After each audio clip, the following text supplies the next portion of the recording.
If you enjoyed this video, remember to leave a like and subscribe to the channel. With that being said, hello everyone, welcome back to another video. My name is Matthew, and today we're taking a look at my very first -1 Godzilla figure, the Bandai Banpresto Monster Roar Attack Spitfire Godzilla.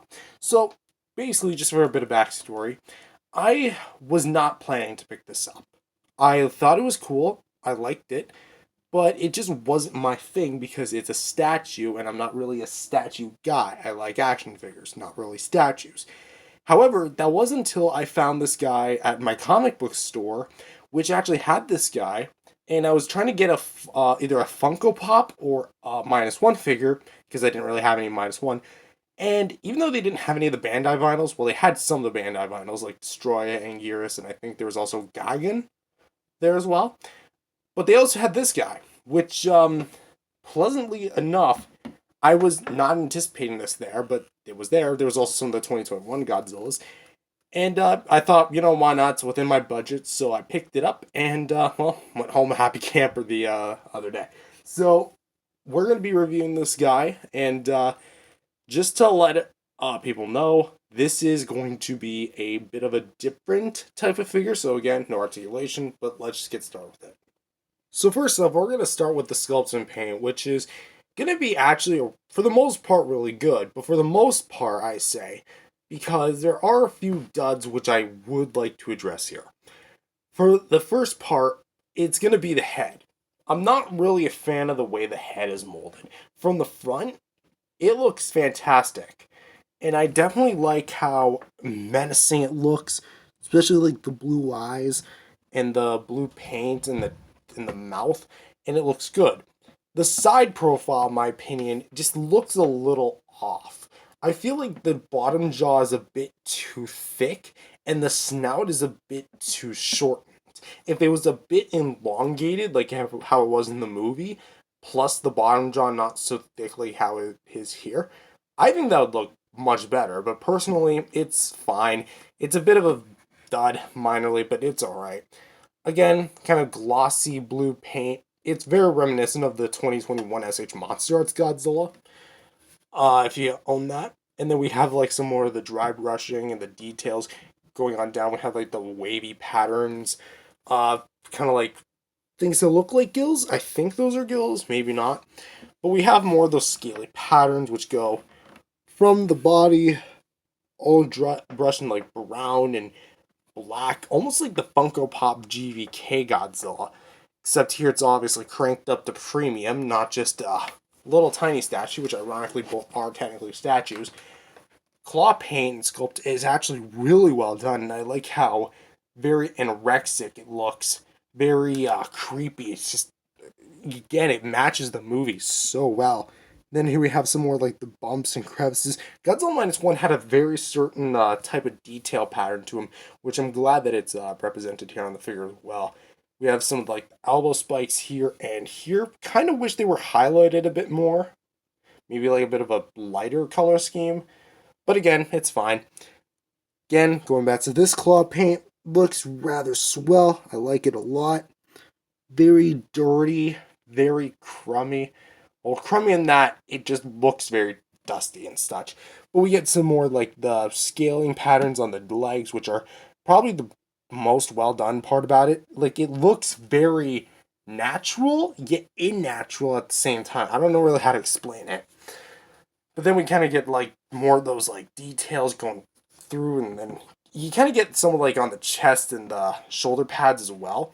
But it's primarily on the legs, and you kind of get down to the feet, where obviously to the feet they painted the claws like a lighter color. Kind of wish there was more shading on it, but again, it's not bad. At least they painted it all the way and didn't like half bake it.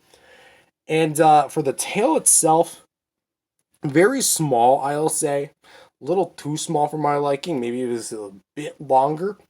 But for what it is, it's okay. It's not, again, the best. I do like how detailed and how painted it is. Obviously, you got something like smoothened out for copyright plus the accessory we'll go over. And we have some of the blue, which I do take issue with the blue. Now, let me just say that the dorsal fins molds are near perfect. I love the way that they're molded. In fact, I'd go ahead and say that they're probably some of the best detailed dorsal plates I have on a 6-inch figure. However, you can probably already see this. I'm not really a fan of the way like it's colored. Because here, while the sculpt is really nice and even kind of bunches up here, it's like a lighter blue spray that definitely gives like a glowing aspect, and then you kind of get some more of that on the outer row of fins here and here. And even a tad bit at the top, not towards the tippy top. But this big chunk of fins are made of translucent plastic, which again is not bad. I really like the translucent plastic. In fact, I almost kind of wish I had a fully translucent blue 2023 Minus One Godzilla. No, I'm not paying like 80 freaking bucks for that translucent one that they released in Japan. But that also being said, the transition between them is just so bad. Like, I kind of gave a pass with the Playmates figures. This is just, it kind of sucks, honestly, because like you have the lighter blue and then you have a darker blue translucent plastic. That's not really the greatest. But again, the mold, it's kind of made of a gummy plastic. Not really. It's very sturdy. So it's like flexible at the tips, but it's hard rigid. So I would not suggest bending them. And they're also not elongated because it just does share the same mold as the standard versions, the black and white, and the original Minus One Godzilla. Because when he goes to shoot the beam, all these dorsal plates go like chung, chung, chung, chung. It's like a machine gun. You cock the barrel, and then and then. So, in all honesty, I like the blue they chose for the fins, and I like the blue they chose for these fins, but they just don't go together very well. But the overall sculpt and paint on the overall figure, it's not bad. I really dig it. I really dig it. I will say also it's a bit on the lighter side. Probably would have preferred some like PVC rather than vinyl. But again, it looks really well done. And I think just overall from a visual aesthetic, the sculpt and paint is absolutely top notch. But speaking of which, let's go to that accessory. Godzilla comes with this little stand, like little base, for him to help support his tail, which why they couldn't have just made it flush to the ground, I have no idea. But basically, you want the bigger side right here, and you just kind of want to line it up with the beat. And I could have it wrong, but this is kind of like where it locks in pretty well. And boom, my Godzilla is flush to the ground. So not like completely, my this foot's still a little like on the more iffy side, but this is where it pretty much clicks in because the tail segments perfectly line up with it. So yeah, that's kind of more of a fault of Bandai's rather than mine. So again, your mileage may vary, but this is kind of what it's supposed to look like.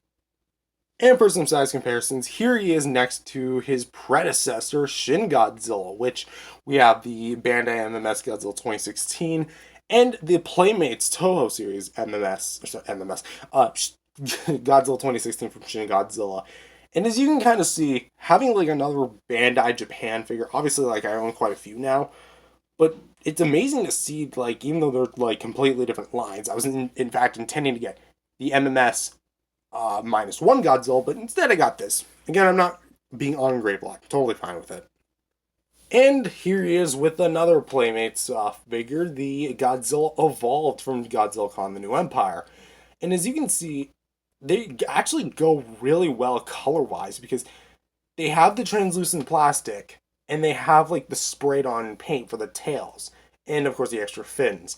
However, obviously quality-wise, he's like significantly better than him, which kind of makes sense because he's I think like $30, 25, 30. He's about 10, so it makes sense. And here he is with my two other recent purchases just a bit before this one, the Godzilla Kong New Empire Playmates Toys Giant Series with Kong and Godzilla Evolved. And for the last size comparison, just because I brought these guys up during my review, here he is with some the other Godzilla 2021 figures with Godzilla vs. Kong SH Mod Starts and the Playmates Godzilla with Heat Ray. And you can kind of see what I was talking about with how like it kind of is similar to that of the Playmates, where it's like translucent plastic and then the painted tails. And then putting this guy back, like the similarities as far as like the face paint with like the eyes being such. Of course, one has just a much bigger face in general.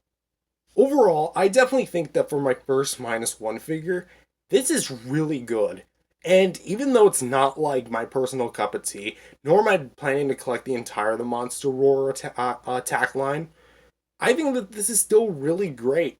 And honestly, for anyone who liked Minus One as a movie, this is definitely a purchase that you want to make.